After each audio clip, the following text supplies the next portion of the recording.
Hi, my name's Anna and welcome to my channel, or welcome back. If you haven't already seen How to Become an Architect Part 1, watch that now and then come on back. Following on from my first video, I'm going to be talking more about what it's like actually being an architect and how much responsibility you have. Roll the intro.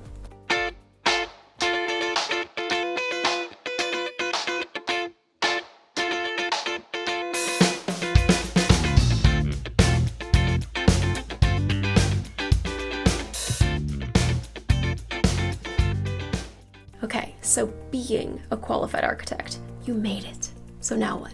Being an architect is not just about designing buildings. There is so much more than that when you qualify. There is a vast level of responsibility put on you. No pressure.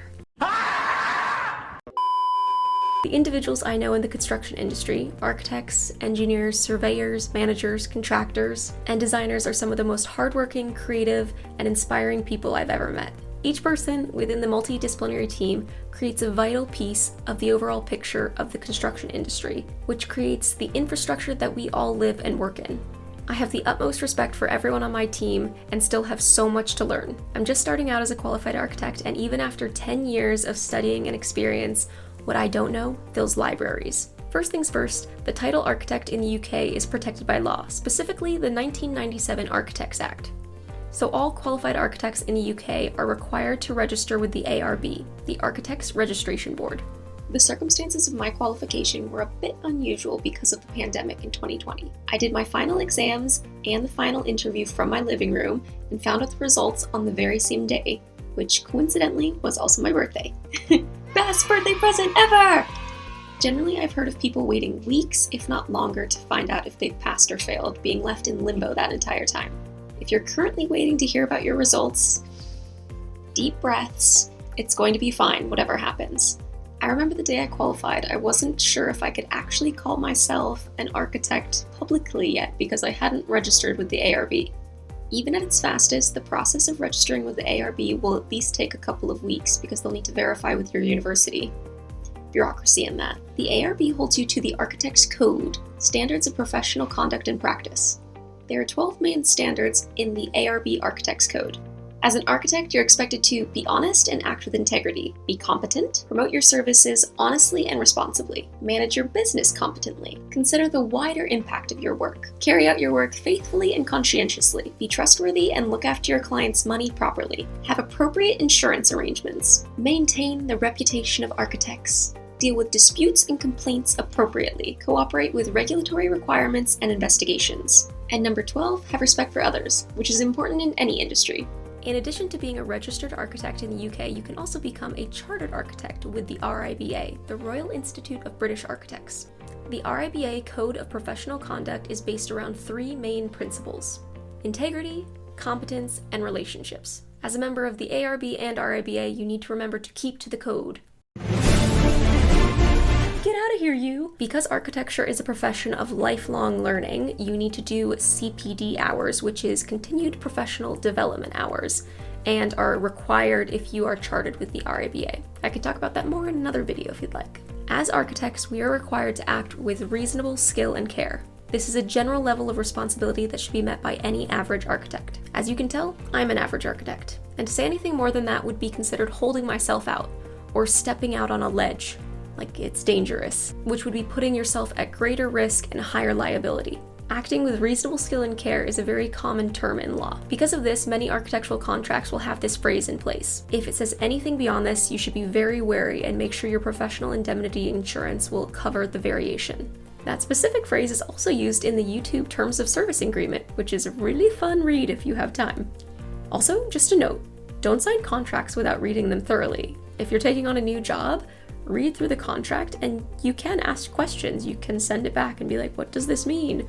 Or can you explain this more? And in some cases, you can even have them make a variation, but once you've signed it, you've taken away that possibility. So make sure you read it thoroughly and that you are okay with everything in the contract. And if required, hire a lawyer to review the documentation and sift through all of the legal jargon that might be hard to understand. It might cost more now, but will save you a lot of money in the future if something goes wrong. If you guys want to learn more about architecture and the law, comment down below and I will act with reasonable skill and care to produce that content for you. See what I did there? Don't overpromise on your delivery. For legal reasons. So legally speaking, you need to have the appropriate insurances, act professionally and responsibly, be up to date with contracts, planning laws, and building regulations, know about different procurement strategies, business practices, project management, health and safety laws, and much more. You must act with integrity, and you have an ethical responsibility to your client, the end user, the contractors, and anyone who might come into contact with your building now or in the future. So, a lot of people. You also need to do your due diligence and be rigorous with your work and project output. You can even go beyond this and take more sustainable measures with the building process, which I will cover in a future video. If you're training to become an architect or thinking about it, ask yourself, what types of architecture are you actually interested in? If you don't know, start to research. There's plenty of literature and photography out there to get you started. Or go on an architecture walking tour of your city and see if anything speaks to you. I genuinely had a professor who had us listen to and feel brick walls. It was great. Once you know which area of architecture you're interested in, try and focus your experience in the direction that you know you want to go. While any experience can be useful and better than none, if you have the opportunity to find specific work that reflects your interests, then you'll likely enjoy it a lot more and it will help you reach your future goals. I have a strong interest in sustainable design, and while I focused my bachelor's degree dissertation and my master's degree thesis partially on those subjects, my work experiences haven't fully reflected that desire. There are going to be many days or weeks with long hours, so if you don't enjoy or believe in what you're doing, it's going to make the journey a lot harder. Don't get me wrong, for the most part my work experience over the past 10 years has been excellent and varied, but if I could have focused it a little bit more towards sustainability, that would have been amazing. It did provide me with the knowledge and experience that I needed to pass my Part 3 and become an architect, so for that I'll be forever grateful to my employers. But as for my future accomplishments, I'm taking some of that into my own hands to ensure that I succeed with my future goals. I'm so excited to learn and grow as an architect in the next few years and work with amazing people on exciting projects and start to help communities in the areas that I'll be designing in. And yeah, I can't wait. It'll be really great when the pandemic's over and there will start to be more lectures and activity in London.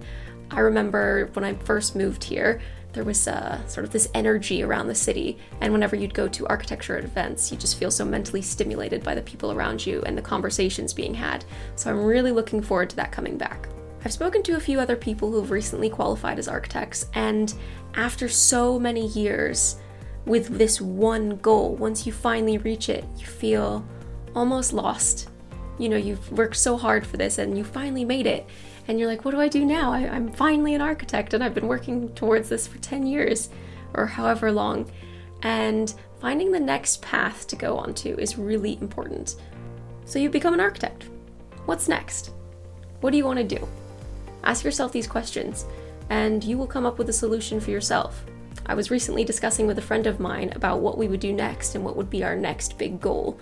And we were just chatting about how we would design our homes or apartments in the future and how we can make that something to look forward to. One of the challenges I'll be facing in the next couple years will be eventually running my own project, which will be a very big responsibility, and I'm excited to just shadow people who are already in that role and learn from them as much as possible before I take on that level of responsibility. As you continue on in your career, you will develop more confidence and expertise. I started training to be an architect all the way back in 2010, but wanted to become an architect long before that. As you can see from this news article when I was just 11 years old, zoom in right there. Yeah, said I wanted to be an architect when I grew up, and I finally did it. Take my journey as an example that you can overcome adversity and accomplish your dreams, even if they take a bit longer than you might have expected. Join our positive community of archangels where we support and motivate one another. If you enjoyed this video, like and subscribe for more content. And if you want to learn more about the architectural education system in the UK, watch the next video. Be kind to each other, be kind to yourself, and have a great day. See ya!